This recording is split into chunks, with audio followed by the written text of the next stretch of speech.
साइकोज mad love भाग 14। आधी रात का घना अंधेरा। इलाके के सभी घरों के लाइट ऑफ थे। शायद सभी सो ही गए हों, पर इंद्र की खिड़की से अब भी रोशनी नजर आ रही थी। वो अपनी स्टडी टेबल के पास बैठा पढ़ाई कर रहा था। पीछे बेड पर पूरी तरह से फैला सो रहा था। बाहर लोगों के घरों के दीवारों से लगी लाइट चल रही थी, जो रास्ते पर पड़ रही थी।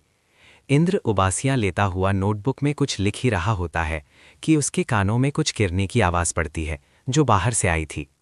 वो झट से अपनी जगह से उठा और खिड़की के पास आया। उसने पर्दे को जरा सा साइड कर बाहर की ओर देखा। देवेश के घर के गेट के पास कोई खड़ा था, जिसने ब्लैक हुडी डाल रखी थी। उसके हाथ में एक लिफाफा था। हुडी की कैप उसके सिर पर थी। उसने आसपास देखा और आगे बढ़ गया। कौन होगा वो? इंद्र मन ही मन बड़बड़ाया। वो खिड़की से दूर हटा और दबे पांव कमरे से बाहर निकल आया। बाहर हल्की हल्की ठंड थी। इंद्र धीमी कदमों के साथ नीचे आया और घर के मेन डोर की ओर बढ़ा। दूसरे ही पल वो घर से बाहर खड़ा था। उसने एक शॉल ओढ़ रखा था। वो भी कंफ्यूज सा उस दिशा की ओर जाने लगा जिस ओर वो हुडी पहने लड़का गया था। उसके कदमों के निशान रास्ते पर थे, जिन पर धूल थी। वो रास्ता ही धूल मिट्टी वाला था। कदमों के निशान को देखते हुए इंद्र आगे बढ़ने लगा। आगे से उसने एक टर्न लिया। कदमों के निशान उसी ओर ही जा रहे थे। वो और आगे बढ़ता कि उसकी नज़र में सामने हुडी पहना लड़का चलता हुआ नजर आया। वो झट से एक दीवार के पीछे छिप गया। वहीं दूर खड़ा लड़के ने पीछे की ओर पलट कर देखा। सिर्फ सर्द हवाएं ही बहती हुई महसूस हो रही थीं। उसने ज्यादा ध्यान नहीं दिया और आगे बढ़ गया, जिसके बाद ही इंद्र दीवार से दूर हटा और वो भी आगे बढ़ने लगा। एक और मोड़ था आगे से, जहां से इंद्र ने मुड़ना चाहा, लेकिन वो फिर दीवार के पीछे छिप गया और उस ओर झांकने लगा। जिस दीवार के पीछे वो छिपा था, उसके दूसरी ओर एक कचरे का डिब्बा पड़ा हुआ था, जिसे गिराकर एक डॉगी उसमें खाने जैसा कुछ खोज रही थी। उसके छोटे छोटे 4 बच्चे भी कचरे में कुछ खोज रहे थे। लेकिन उस हुडी पहने लड़के को वहां देख वो अपना दुम हिलाते हुए उसके अराउंड आके घूमने लगे और उछल उछल कर अपने पंजों से उसके पैर को पकड़ने लगे। उस लड़के ने अपने हाथ में थामा लिफाफा नीचे रखा और एक घुटने के बल खुद नीचे बैठ गया। एक पपी उसके ऊपर आ चढ़ा और उसके सीने पर हाथ रखे उसके चेहरे को चाटने लगा। लड़के ने उसे खुद से दूर किया और लिफाफे से एक ब्रेड निकाल डॉगी के मुंह में थमा दिया। उसने बाकी के 3 पपी को भी ब्रेड दिया। उन पपी की माँ भी उस लड़के के सामने खड़ी थी। लड़के ने उसके सिर पर हाथ फिराया और एक आखिरी बचा ब्रेड उसे दे दिया। ये सब दीवार के पीछे खड़ा इंद्र देख रहा था। उसके दिमाग में अब भी वही सवाल था, ये है कौन? वो अपना सिर चेहरे के साइड से जरा झुकाए उस ओर देख ही रहा होता है कि तभी वो लड़का खड़ा हो गया। ये देख इंद्र ने अपना सिर पीछे ले लिया। कुछ पल बाद उसने फिर उस ओर झांका। वो लड़का वहां से गायब था। ये कहाँ गया? वो दीवार से अपनी पीठ लगाए मन ही मन बड़बड़ाया और दीवार से दूर हट उस ओर आया। वहां बस वो डॉगी और उसके 4 पपी थे जो ब्रेड खा रहे थे। तभी उसके कान में फिर से धमकी आवाज आई, जिसे सुनते ही इंद्र भाग सा दीवार के उसी साइड आ गया। सामने वो लड़का अपने हाथों को झाड़ता हुआ आगे बढ़ रहा था। शायद वो दीवार से नीचे कूदा था और उसी पर चढ़कर इंद्र की नजरों से ओझल हो गया था। हे स्टॉप! इंद्र ने कहते हुए अपने कदम उसकी ओर बढ़ा लिए।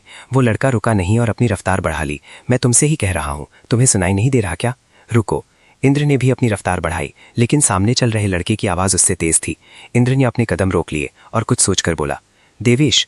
उसने उस लड़के को पुकारा, जिसने एकदम से अपने कदम रोक लिए। उसके इस एक्शन से इंद्र हैरान हो गया, लेकिन दूसरे ही पल लड़का फिर से आगे बढ़ने लगा। तुम देवेश हो ना? रुको! इंद्र ने चिल्लाकर कहा और उसके पीछे भागने लगा। लड़के ने भी भागना शुरू कर दिया। वो एक अंधेरे जगह की ओर चल दिया, जहां स्ट्रीट लाइट की रोशनी नहीं जाती थी। लगभग लड़का इंद्र की आंखों से ओझल हो चुका था। इंद्र अपने घुटनों पर हाथ रखे झुक गया। काश इतना वो किसी रेस में भागा होता। इंद्र के कानों में अब भी कदमों की आवाज आ रही थी। वो उठ खड़ा हुआ और आगे बढ़ गया। अंधेरे के कारण उसे कुछ दिखाई नहीं दे रहा था, जिसके चलते वो किसी घर की दीवार से टकरा गया। आह! कराह के उसने अपने सिर पर हाथ रख लिया, क्योंकि उसके सिर ही दीवार से बच गया था। मैं ही पागल हूं, मुझे आना ही नहीं चाहिए था यहाँ, इंद्र ने मुंह बनाकर कहा और पीछे मुड़ा ही था कि फिर कदमों की आहट उसके कानों में सुनाई दी। इंद्र फिर से उस ओर मुड़ गया। हालांकि उसे नजर तो कुछ आ नहीं रहा था, फिर भी उसने अपने कदम आगे बढ़ाने शुरू किए। उसका पैर किसी पत्थर से टकराया और वो लड़खड़ा कर गिरने को हुआ। तभी किसी ने उसके हाथ को थाम पीछे की ओर खींच लिया। इंद्र की तो धड़कनें ही बढ़ गई थी डर के मारे। इतने अंधेरे में भला किसने उसका हाथ थामा होगा?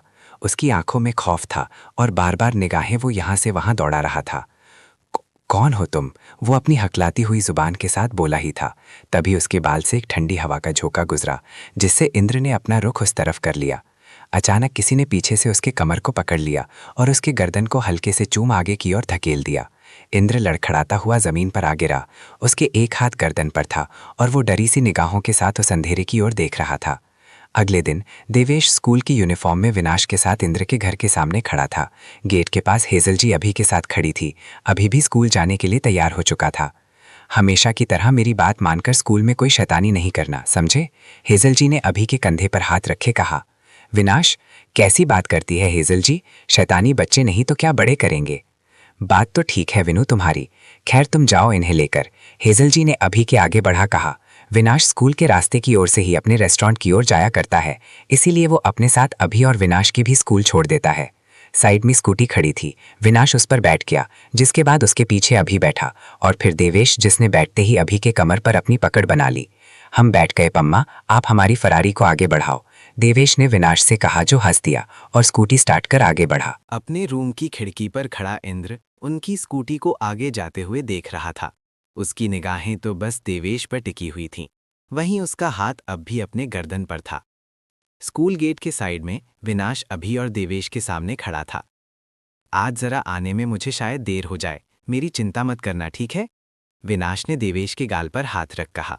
वहीं अभी सपाक से बोला, अरे आंटी, आप चिंता क्यों करती हो? मैं हूं ना। मैं और देवेश साथ मिलके खेल भी लेंगे और पढ़ाई भी करेंगे। मैं देव के साथ ही रहूंगा, आप अपना ख्याल रखना। सो स्वीट, विनाश ने प्यार से अभी के गालों को खींच लिया।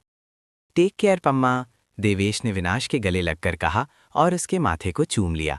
इतने सालों में तो वो विनाश के कानों से ऊपर तक जितना लंबा तो हो ही गया था। विनाश ने उन दोनों के बालों में उंगलियां फैलाईं और वहां से चला गया। देवेश खाली आंखों से उसे जाता हुआ देखता रह गया। देव अंदर चलें, अभी ने उसके हाथ को पकड़े कहा। देवेश ने सिर हिला दिया और उसके साथ अंदर चला गया। दोनों अपनी क्लास में आए, जहां पहले से ही दीपा और अनस मौजूद उन दोनों का इंतजार कर रहे थे। थैंक्स डूड कि तुम दोनों भी आ गए, दीपा जो डेस्क पर बैठी थी वो नीचे उतरती हुई बोली। क्यों, क्या हुआ? अभी ने सीट पर अपना बैग रखते हुए पूछा।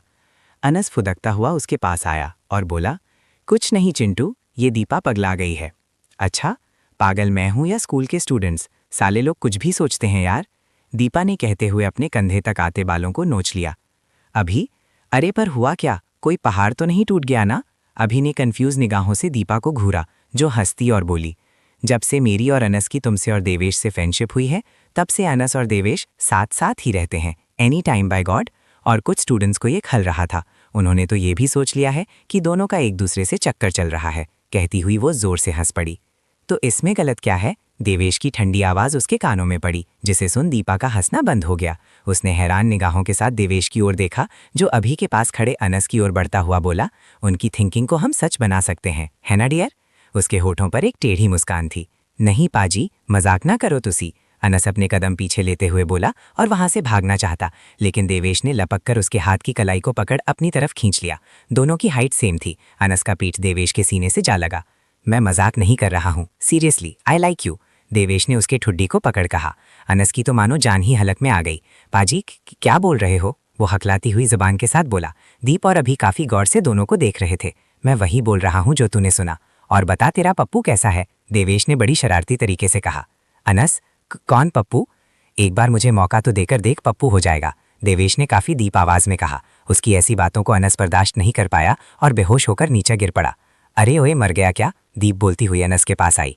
मैं तो बस मजाक कर रहा था अनस, उठ जा मेरे भाई, देवेश ने नीचे बैठ अनस के गाल थपथपाते हुए कहा। ये मर तो नहीं गया ना ब्रो? दीप आंखें बड़ी बड़ी किए देवेश को देखती हुई बोली, जिसने अपने कंधे उचका दिए। मिलते हैं अगले भाग में, बेचारा अनस। अगर आपको ये कहानी पसंद आती है तो चैनल को लाइक सब्सक्राइब करके कमेंट में ज़रूर बताना। इसका अगला पार्ट लाने की मैं जल्द कोशिश करूंगी।